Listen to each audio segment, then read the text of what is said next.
Hello mga kabibig! Welcome back sa ating bagong YouTube channel. Ito ang pinakamaingay na YouTuber sa balat ng YouTube.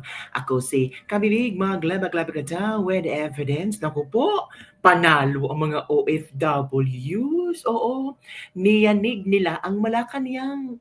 Natakot yata ang Malacanang sa OFW zero remittance.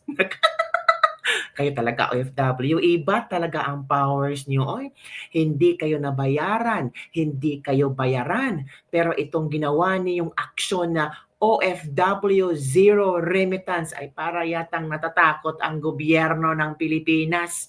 Alam mo namang malaking parte ang mga OFW remittances sa Pilipinas. Ano kayang mangyari ng ekonomiya natin kung hindi mag-remit ng remittance ang mga OFW? Kaya nag-react, oo, nag-react ang opisina ng Malacanang. Malacanang may babala sa OFW sa sasali sa Zero Remittance Week para kay Duterte. Anong pabala? Hala, grabe naman. Sabi ni Attorney Claire Castro, Palace Press Officer, sabi niya dito na kung hindi sila magre-remit ng kanilang mga maaring ipadala sa mga pamilya nila, hindi lang po gobyerno ang maapektuhan, pati ang kanilang mga pamilya. And do you think yung pamilya nila walang savings, walang negosyo? Wais ang mga OFW like Claire. Alam naman nila, gagawa sila ng programang ito. It means alam na nila kung ano ang susunod na mangyari. Itong mga OFW na ito, mga marurunong 'to. Kami mga OFW, alam namin ang gagawin namin. Hindi kami magpapadala, it means either, may negosyo na kami sa Pilipinas, or either, stable na ang pamilya sa Pilipinas, or either mga kabibig, malaki ang aming ipinadala last month. 'Di ba? So, hinimok niya rin ang mga kababayan natin abroad na maging patas ang pananaw dahil sa mga ulat ng mga ilang grupo ng OFW ay hindi magpapadala ng pera sa bansa mula sa ika 80 years na kaarawan ni Pangulong Duterte. You cannot control the OFW. Yun ang gusto nila eh. Pati ba naman pagpapadala ng mga OFW, i-control nyo? Ano ba naman yung martial law na ba yan?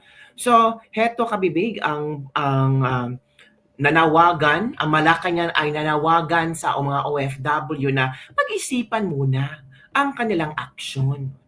OFW, napag-isip-isip na ba kayo? Ito na mga kabibig ang balita ngayon. Nakita na ang PTV balita ngayon. Nanawagan ang Malacanang na maging mahinahon sa kabila ng plano ng ilang OFW at taga-suporta ni dating Pangulong Rodrigo Duterte na magsagawa ng Zero Remittance Week. Paliwanag ni PCO Undersecretary at Palace Press Officer Claire. Akala namin konti lang ang mga OFW yung sumusuporta kay Pangulong Duterte.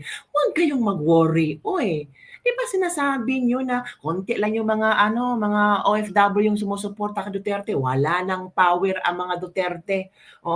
Sa kuan pa sa Bisaya pa ba mga OFW, nahupas na daw ang power ni Pangulong Duterte. So bakit kayo nag-worry? Huwag kayong mag-worry. Hayaan nyo lang itong mga OFW na hindi mag-remit. Hayaan nyo lang kami. Kasi kailang gusto yan eh. Gusto nila yun eh. In celebration of the 80th birthday of Pangulong Duterte, yun ang kailang ambag. Wow, ambag talaga. Hindi yung ambag, yung pakikipansimpatya kay Pangulong Duterte. Castro, tumutupad lang ang pamahalaan sa batas. Sinabi din ng Malacanang na mayroon ding mga Pilipino ang nagreklamo sa ICC kaugnay ng madugong war on drugs ng dating presidente. Samantala, nanawagan din ng palasyo sa ilang grupo na maging patas sa pagpapahayag ng kanilang pananaw.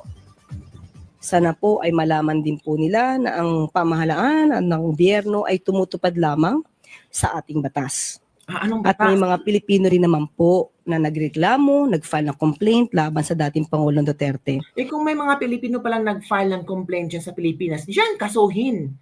Dyan magkaroon paglilitis sa Pilipinas, hindi sa ICC. Sana'y maging patas din po sila sa kanilang pananaw para po maibsan, no, ang anumang pwedeng kahinatnan ng kanilang gagawin. Patas Umalas naman po ang mga OFW. May mga OFW naman po na kampi ni Pangulong Bongbong Marcos. So yung mga OFW na yan ay of course magpapadala talaga ng remittances. Pero may mga OFW talaga na mahal si Pangulong Duterte and baka sundin din ang panawagan ng mga OFW na hindi magpapadala. You cannot control them, Claire Castro. Doon lang kayo sa mga BBM supporters ng mga OFW, of course, mapapadala talaga yon. Pero syempre po, kung hindi po sila magkakaroon at hindi sila magre-remit ng kanilang mga maaaring ipadala sa mga pamilya nila, hindi lamang po gobyerno maapektuhan, pati ang kanilang mga pamilya. Simula sa March 26, palalawigin pa ang operasyon ng LRT-1. So yun Dahil dito, yun ang tawag dito, yun ang reaksyon ng Malacanang na mananawagan sila na sana pag-isipan daw di umano ang gagawing zero remittance. Oo, ito kasi ang panawagan, i-share ko sa ikabibiga ang panawagan ng isang OFW. So here we go. Ano ba talaga ang laman ng kanyang panawagan? Ito na kabibig ha. Pakinggan natin.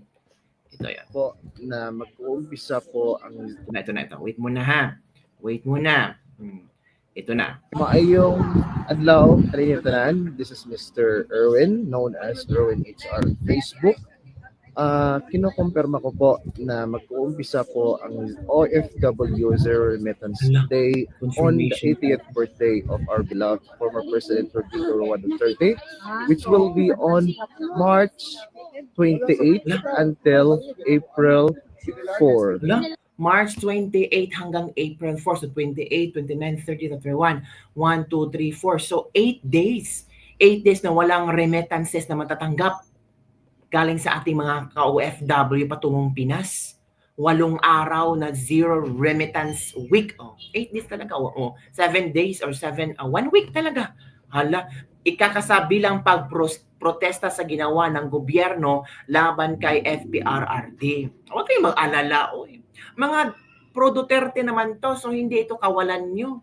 May mga pro-BBM naman, so yun po ang magpapadala. Huwag tayong mag-worry. Konti lang naman ito, Claire Castro. Konti lang ito mga pro-Duterte. Oo, huwag kang mag-alala. May mga pro-BBM naman, of course, magpapadala talaga yon. So, baka hindi yan makaka-apekto sa Pilipinas kasi konti lang yung pro-Duterte eh. Nakita naman natin sa mga rally nila na ang dami mga pro-Duterte sa iba't ibang sulok ng mundo. So itong mga pro-Duterte na nagmamarcha, nagrarally, konti lang naman sila. Hindi niya makaka-apekto. So why worry? Huwag kayong mabahala. Ano ba kayo? Mabahala talaga kayo sa mga pro-Duterte. Wala nang power ang Duterte. Uy, di ba sabi ng ilang mga pro-BBM dyan, ay nako, wala nang power ang Duterte. Wala na, lumipas na ang mga kailang time. Yung hindi talaga maka-apekto sa ekonomiya ng ating bansa. Sabi ng iba, let's see. I hope that our respected President of the Republic of the Philippines, His Excellency Ferdinand Marcos Jr., will hear us, OFWs. Please send our beloved President Duterte back home. Please. I have nothing against you. Just please send him back home. This is the call for all OFWs around the world. Thank you. Na-call talaga niya. This is a call for all OFW around the world. May mga ibang kakamping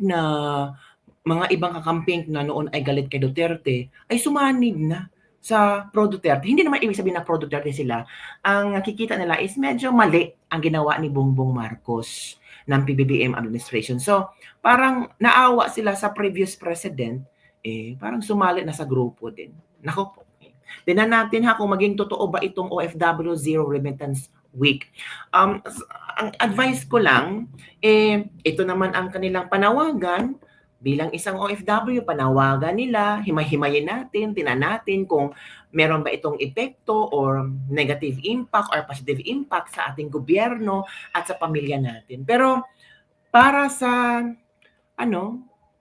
kay Pangulong Duterte, of course, alam niyo na mga kabibig, di ba? itong zero OFW, zero remittance week. Let's see kung ano ang mangyayari. So yun lang po mga kabibigan ating latest lebak-lebak for today. Ano ang inyong reaksyon sa panawagan ng mga OFW na zero remittance week? 7 or 8 araw extension na yung isa. Tapos parang nabahala din ang Malacanang. Kasi sabi ng Malacanang, pag-isipan nyo na mabuti kung ano magiging epekto doon sa gobyerno natin at sa pamilya niyo. Well, alam niyo naman mga OFW natin, wise din sila. Di ba? So yun lang kabibigan ating latest Lebak-Lebak for today. Don't forget to like, subscribe, and share this video. Ano ang iyong opinion tungkol dito? Kung ikaw OFW, sasali ka ba sa zero remittance a week? Comment down below. Bye everyone. See you next time.